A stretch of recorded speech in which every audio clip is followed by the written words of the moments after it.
Dear students, welcome to today's English class.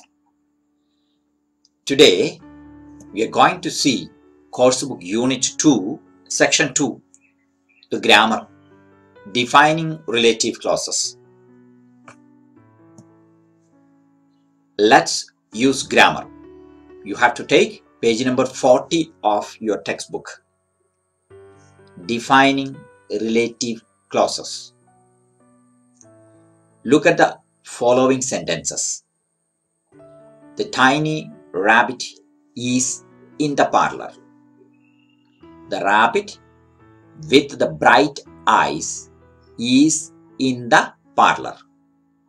You have to specially note down what is printed in green color with the bright eyes. The rabbit that father brought home is in the parlor. The word tiny tells us more about the noun rabbit. Tiny is an adjective. We already knew that what is an adjective. Adjective is what something give additional information about a noun, which qualifies a noun. That is an adjective. So here the rabbit is a very tiny one, small one. So the word tiny is an adjective to the noun rabbit. I hope that much is clear for you. Now the second sentence. The phrase with the bright eyes also tells us more about the noun rabbit. It is an adjective phrase. The first sentence there was only one word as an adjective, tiny. In second sentence, we have a phrase, a group of words with the bright eyes. So that also qualifies the noun rabbit. Since it qualifies a noun rabbit, we call it is an adjective phrase. Now the third sentence. The clause that father brought home has a verb brought and a subject father. It tells us more about the noun rabbit and is therefore an adjective or relative clause. It is an important kind of adjective clause because if it were left out, the meaning of the sentence would not be complete. The rabbit is in the parlor. This does not tell us enough. We want to know which rabbit is in the parlor. The answer is the rabbit that father brought home is in the parlor. Now study these sentences.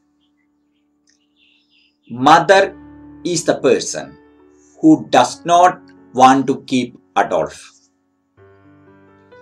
This is the burrow which Adolf dug. It was a situation that made the children very sad. This is the place where father found the rabbit. Is this the time when we should feed Adolf?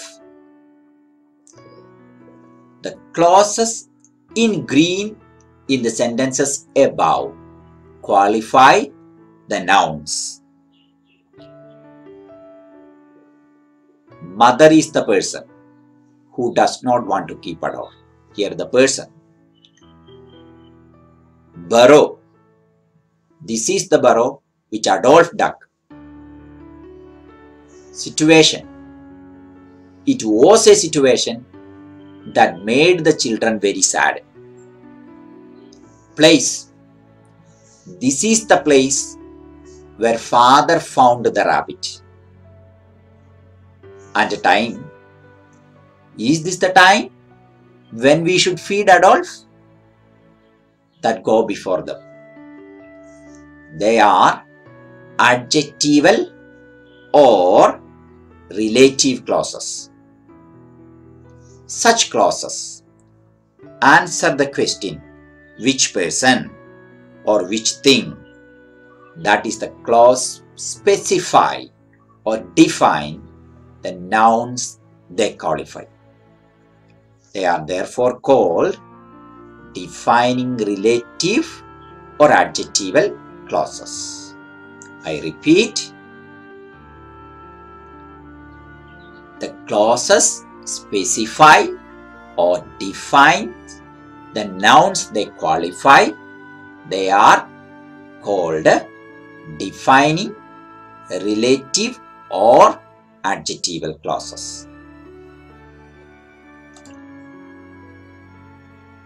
Now we will see certain specialities, rules related to defining relative clauses. Relative clauses are usually introduced by a relative pronoun: who, whom, which, and that. Who or whom is used to refer to persons, which to things and animals, and that to things and animals, as well as to persons sometimes.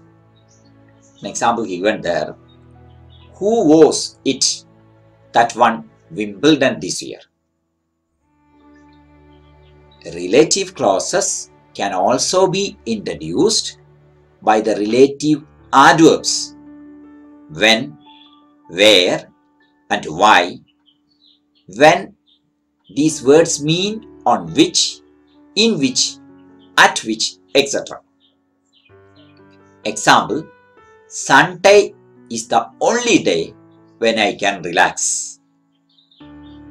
That always depends upon us. Sunday is the day when you don't have class at all, no? So I hope nowadays you get time to relax every day. Whom is not used very often in spoken English.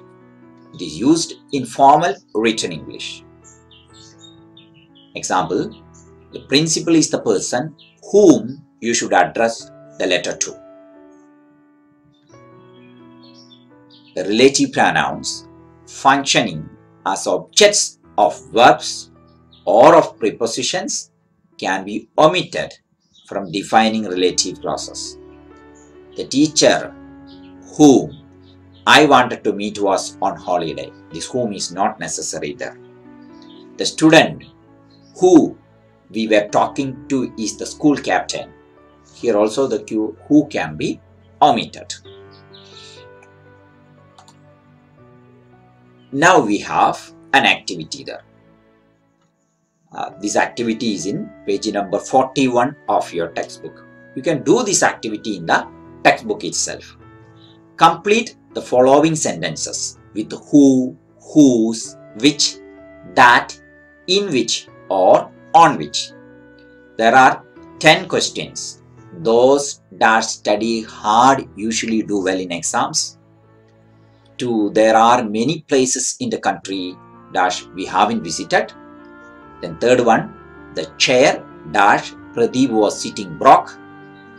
Fourth one, that is the woman dash daughter married a film star. 5. The glass dash you broke was expensive. 6. The man dash little son broke one of our windows came to apologize.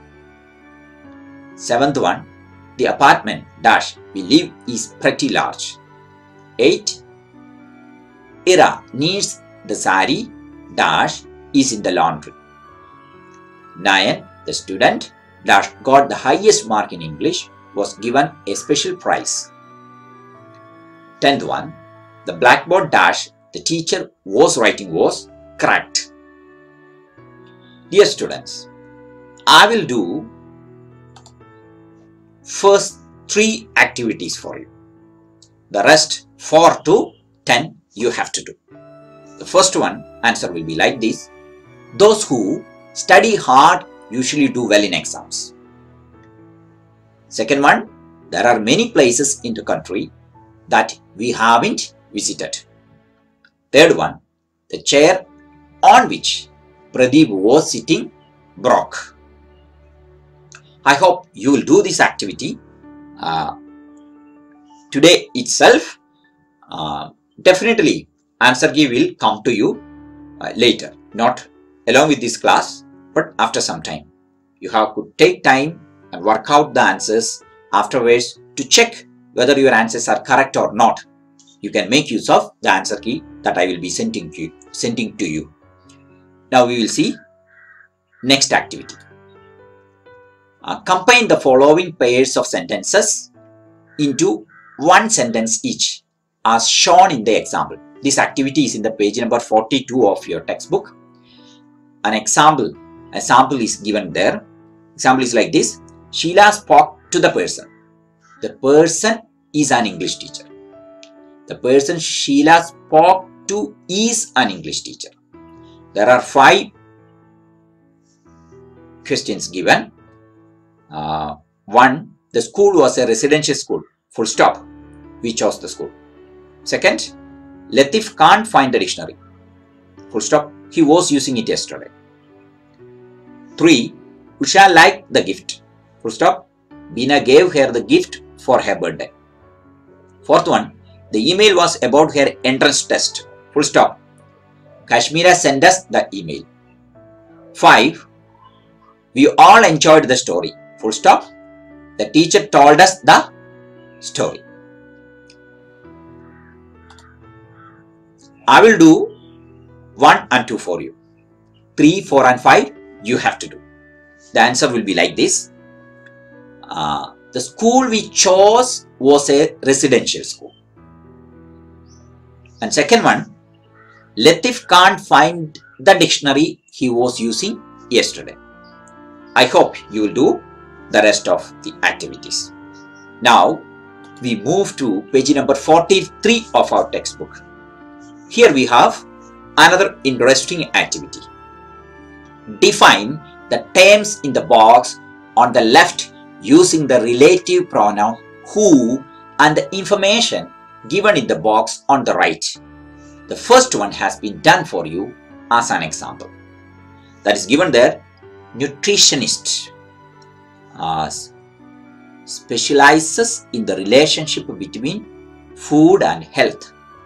Here you have in the column 1 numismatists, linguist, archivist, philanthropist, pharmacist, philatelist, theologian, conductor, archaeologist.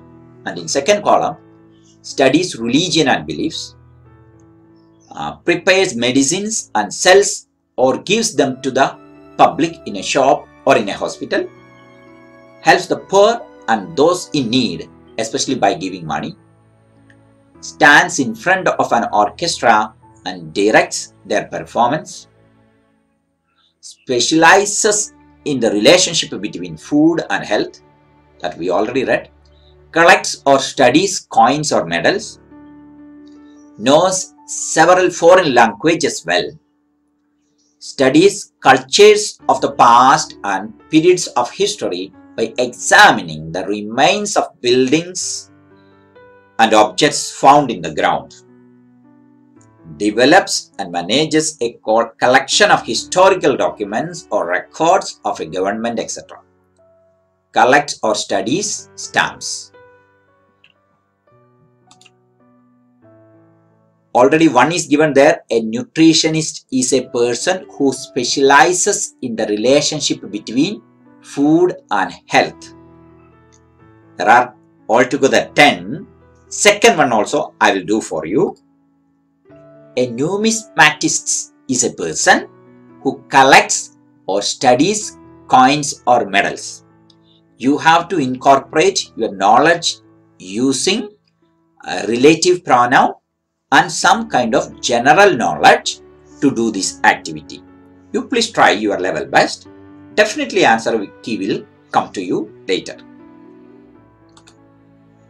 Now in page number 44, we have another activity. Let's enrich our word store. This is vocabulary in order to improve our word power. Very simple words are given in that first box. I will read it for you. Small, large, big, huge, little, tiny, massive, miniature, minute, compact, great, substantial, considerable, immense, vast, gigantic, extensive, and microscopic. You can refer a dictionary to get exact meaning of these words. What is being asked us to be done here? Put the words into two lists. One list containing words that describe things that are not large in size, number, degree, or amount, or not as large as something else of the same type. So here we have to think about things which are small. Another list, second list, another list containing words that are much more than average in size, degree, or amount. It's got to be large items. Very simple activity, no? I have done two for you. Small, little, large, and big. I hope you will fill up the box. If you do not know the meaning of any of the words above the box, kindly refer dictionary and find out it, which is always will help you to understand the meaning and improve your vocabulary and learn the words. Now there is one more activity related to this one, that it is in the same page itself, page number 44 if I am correct. Now fill in the blank in each sentence with the appropriate word chosen from the synonyms given in the brackets. Almost same meaning. Synonym means more or equal meaning there will be, but still we have to be very careful to use the exact word in that situation. The first one, I grew up in a dash family, gigantic, extensive, or large. Second one, that dress is too dash for you, small, tiny, little. Here is a dash, minute, miniature, little, something for your birthday. She lived to a dash, large, massive, great age. 5 dash, big, considerable, large. Progress has been made in finding a cure for the disease. I have done only one for you. The rest you have to do. I grew up in a large family. 2, 3, 4, 5 is in your court. I hope you will do it. Definitely answer key will come to you. Don't wait for my answer key. Before that you should do it. Answer key. The purpose of sending answer key is to cross check whether what we have written is correct or not. Now we have another activity. You have heard the expression rubbish dump, haven't you? A rubbish dump is not just a place where waste or rubbish or garbage is taken and left. It is also a dirty or unpleasant place. Did you know that even Mount Everest is a dump and a place of environmental concern? Below is a passage about Mount Everest. Fill in the blanks with the right words or phrases chosen from this list. Ugly footprint, litter, it is used as a verb. Accumulated, fraction, increased, rubbish dump. Worsened, waste, disgusting, global warming. These are the words given in the brackets. There are roughly 3 paragraphs. Among those 3 paragraphs, first paragraph I will do for you.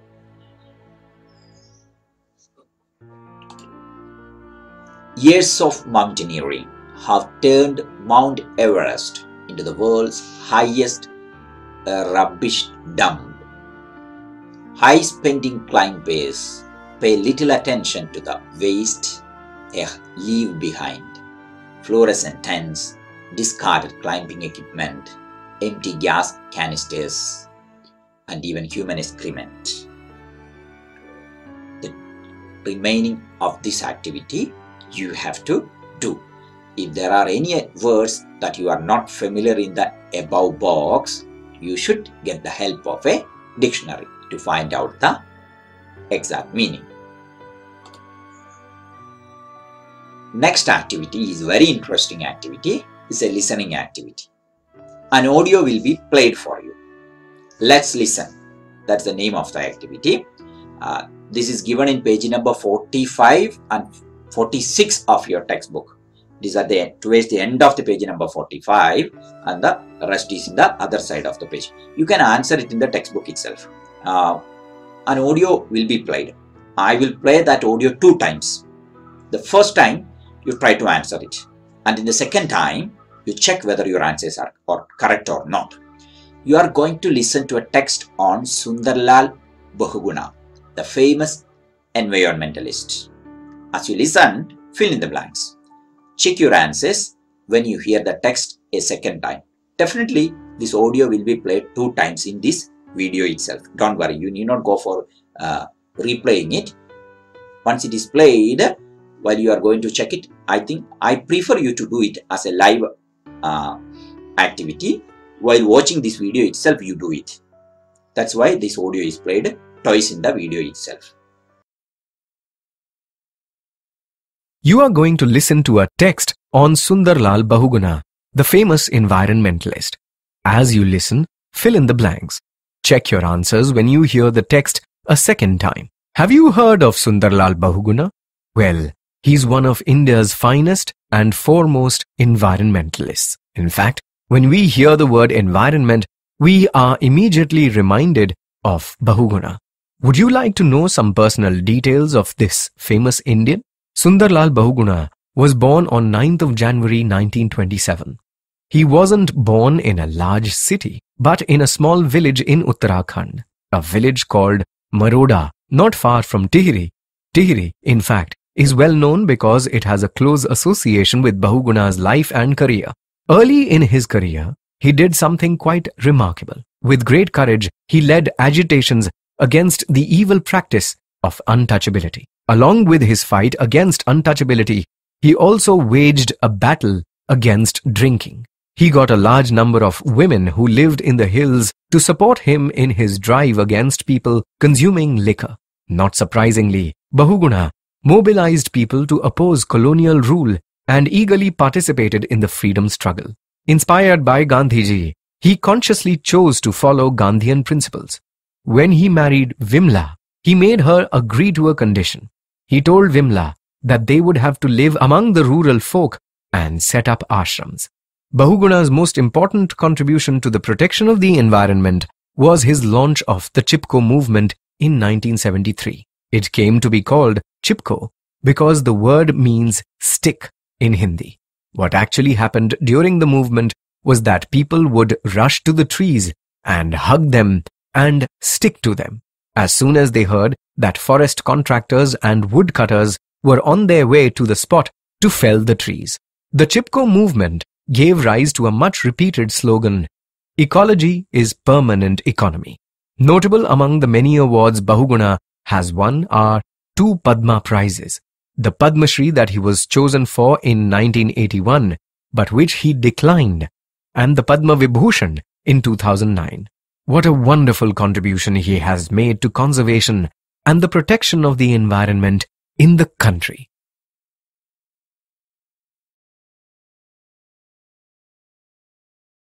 Have you heard of Sundarlal Bahuguna?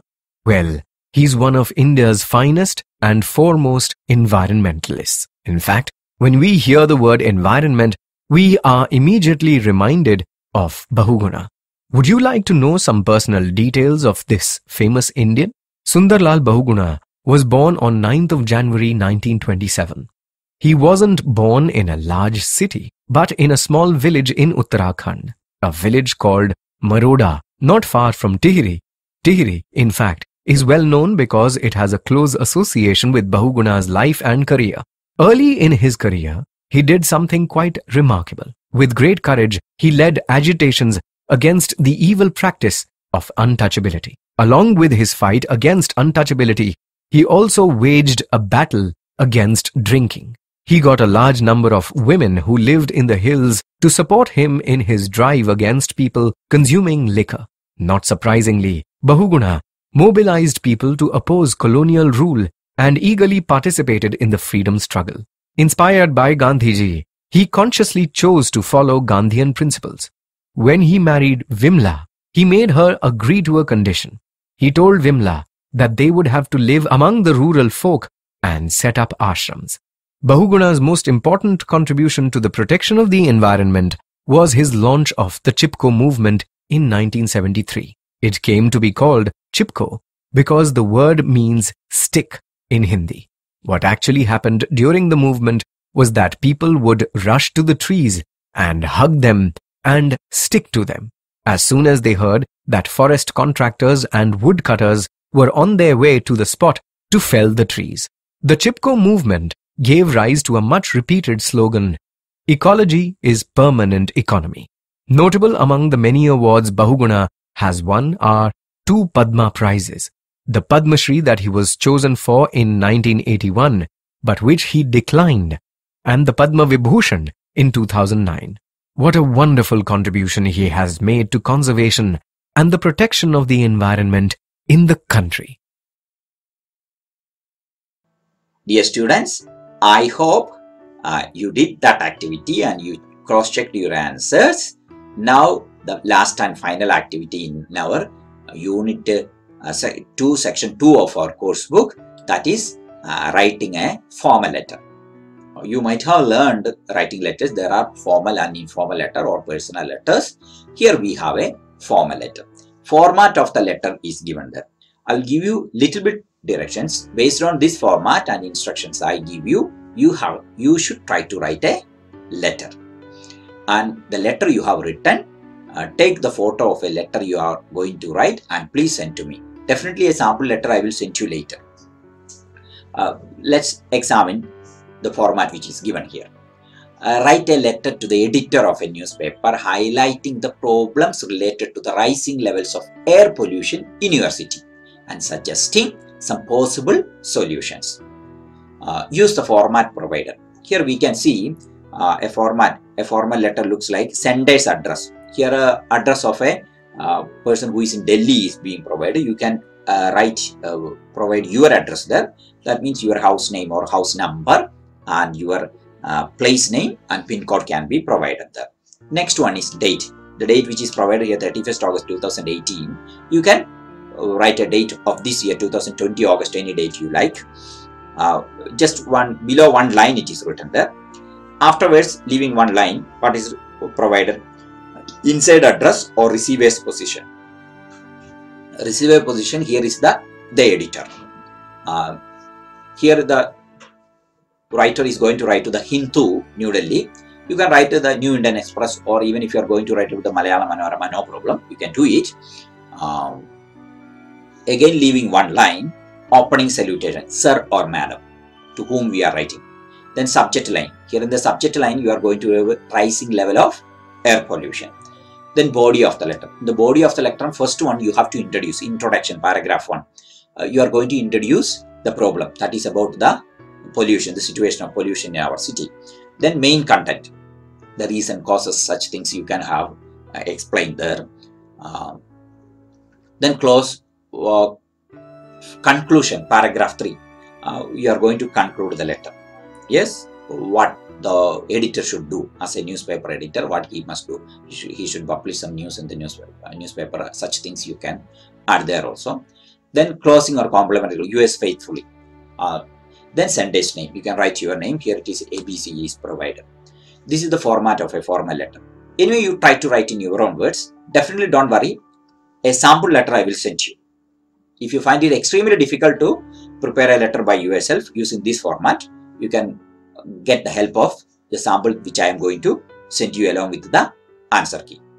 Dear students, I hope you actively participated in today's English class, because every English classes you have been just watching what I am doing. Today there were certain activities that you have to do along with me. I hope you enjoyed the English class. If there are any works that is pending that you are not able to complete by this time, you take your own time and complete it and wait for my answer key to compare or cross-check your answers. Until we meet in the next English class, take care. Thank you.